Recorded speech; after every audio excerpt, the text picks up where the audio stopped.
Inilah sosok M, istri sah S, kini bersuara soal kasus dugaan penganiayaan terhadap V, istri Siri S, di Kabupaten Kolaka, Provinsi Sulawesi Tenggara, Sultra. M melalui kuasa hukumnya, Yusri mengatakan kliennya tidak pernah melakukan kekerasan terhadap V. Hal itu diungkapkannya setelah viral video sosok V baru bebas, dijebloskan kembali ke penjara pada Minggu, tanggal 19 Januari tahun 2025, lalu. Klien kami menjelaskan tidak pernah melakukan kekerasan terhadap V, bahkan V tidak dapat membuktikan telah terjadi pengeroyokan, ucapnya melalui konferensi pers di Cafe Eloka, Kelurahan Lamokato, Kecamatan Kolaka, Sultra, pada Rabu, tanggal 29 Januari tahun 2025, sekira pukul 12:03 waktu Indonesia Tengah. Menurutnya penahanan kembali V oleh pihak kepolisian bukan tanpa sebab, melainkan V terbukti melakukan kekerasan dan mengancam M. V ditangkap bukan tanpa sebab, kami mempunyai bukti bahwa saat dilakukan mediasi oleh kepolisian V melakukan kekerasan terhadap M dan mengancam bakal membunuhnya.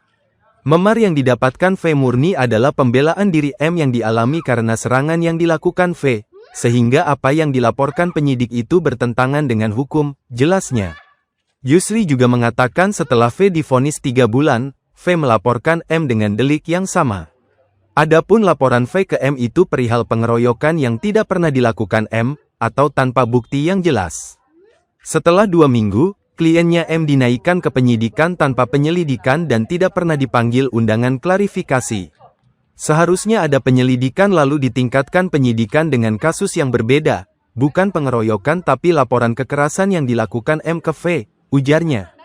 Yusri juga membeberkan kejadian pada bulan Agustus tahun 2024, di mana M bersama Y menjemput S pulang di sebuah hotel yang berada di Pomalaa.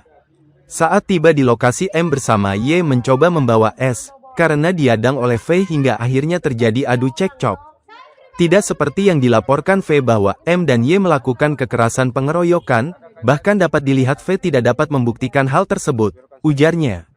Kami telah mencoba melakukan mediasi damai tapi V akan mencabut tuntutannya jika M menceraikan S, jelasnya. Diberitakan sebelumnya video viral di media sosial, medsos, mengabadikan detik-detik saat wanita berinisial V berupaya digiring sejumlah polisi wanita, polwan, dan petugas kepolisian lainnya. Sementara V, sosok ibu yang memiliki bayi 7 bulan, berupaya menahan diri dengan duduk di atas lantai. Sejumlah keluarga V termasuk ibunya, Y, pun memprotes penahanan kembali putrinya kepada petugas yang mengadangnya. Video viral terekam di depan pintu masuk rumah tahanan atau rutan kelas IIB, Kelurahan Balandete, Kecamatan Kolaka, Kabupaten Kolaka, Provinsi Sultra, pada Minggu, tanggal 19 Januari tahun 2025, pagi. Usai menjalani masa hukumannya, V harusnya sudah dapat menghirup udara segar kemarin, kata Y kepada tribunNewsSultra.com, pada Senin, tanggal 20 Januari tahun 2025. V sebelumnya menjalani masa penahanan selama 3 bulan di rutan atas kasus penganiayaan terhadap suami sirinya, S, 43, di sisi lainnya V juga melaporkan S bersama istri lainnya M atas kasus serupa. Kasus suami istri saling lapor ini pun berujung penetapan tersangka terhadap V maupun S hingga kasusnya dilimpahkan Polres Kolaka ke Kejaksaan Negeri, Kejari, pada Kamis, tanggal 15 Agustus tahun 2024 lalu.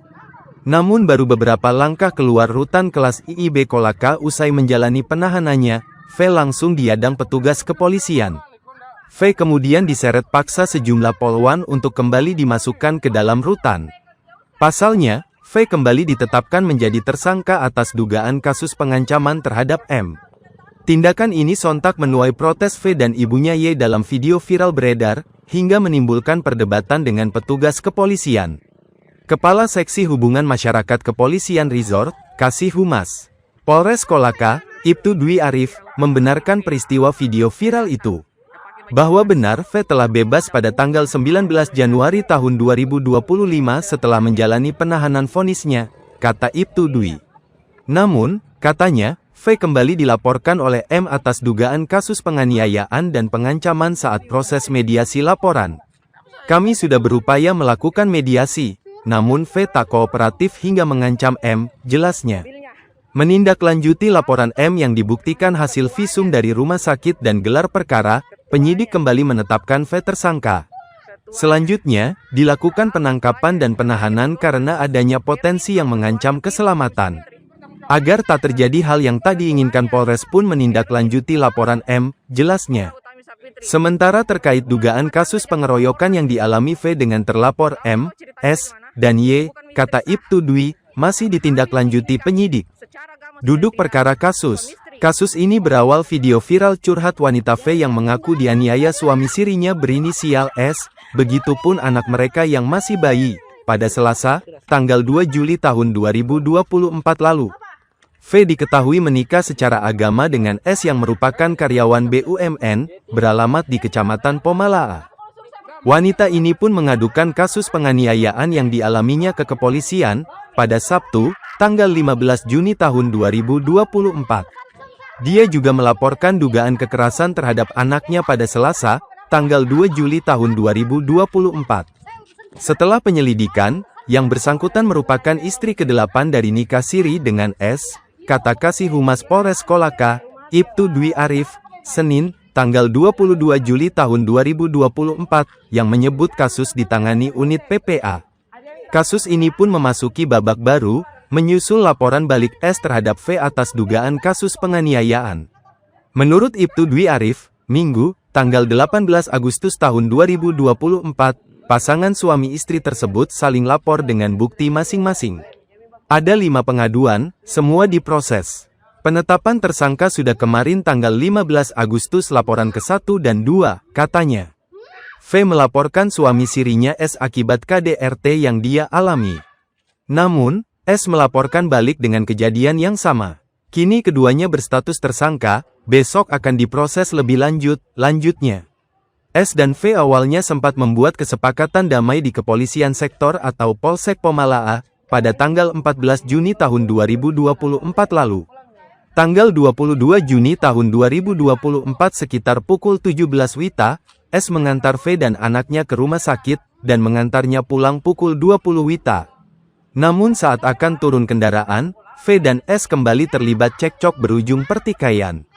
Atas kejadian tersebut, V melaporkan S ke Polres Kolaka, di sisi lainnya S juga melaporkan V. Selain dengan suami sirinya S, V juga saling lapor dengan istri lain dari S berinisial M. Dalam pertikaian di depan lapangan Pateda, Kelurahan Dawi-Dawi, Kecamatan Pomalaa, Kabupaten Kolaka, tanggal 14 Agustus tahun 2024 lalu. Ketiganya baik S, V, dan M, pun terlibat saling lapor di kepolisian, hingga membuat V dan S sama-sama menjadi tersangka. Berkas perkara suami istri baku lapor itu pun dilimpahkan ke Kejari Kolaka pada tanggal 15 Agustus tahun 2024 lalu. Polres Kolaka melimpahkan tersangka V maupun S beserta barang bukti ke Kejaksaan.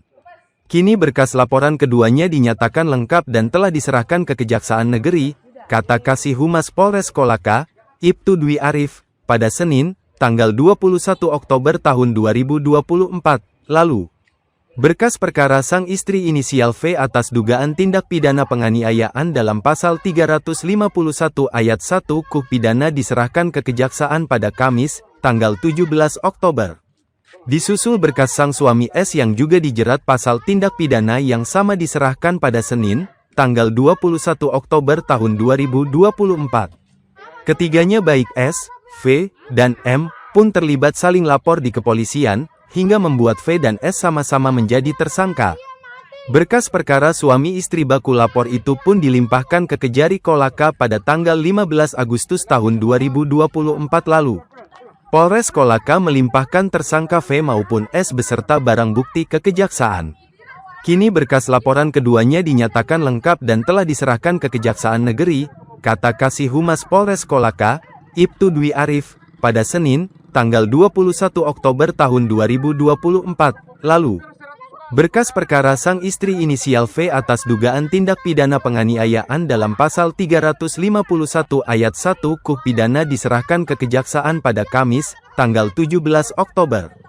Disusul berkas sang suami S yang juga dijerat pasal tindak pidana yang sama diserahkan pada Senin, tanggal 21 Oktober tahun 2024. Menjadi tersangka akhirnya mendapat vonis hukum selama 3 bulan. 3 bulan. Setelah diproses 3 bulan, F ini kembali melaporkan klien saya dalam waktu kurang lebih 4 bulan melalui orang tuanya sendiri. Ya, waktu dilaporkan itu tempatnya juga lokus tempus deliknya waktu yang sama. Ya, dan sekira kurang lebih hanya 2 minggu klien saya dinaikkan statusnya menjadi penyidikan. Tidak pernah dipanggil mengklarifikasi, undangan klarifikasi menyangkut masalah penyelidikan. Sehingga kami selaku kuasa hukum dari terlapor ini mempertanyakan kepada penyidik tentang keprofesionalisme penyidik dalam melaksanakan tugas. Ya, toh? Yang perlu diketahui di sini bahwa klien saya ini adalah istri sah dari namanya Pak Sarul. Sementara F ini, Barisanel F ini istri yang tidak sah, istri siri. Yang pada saat kejadian awal itu F ini langsung menyerang klien saya sampai mengalami luka memar pada bagian pipi dan kaki.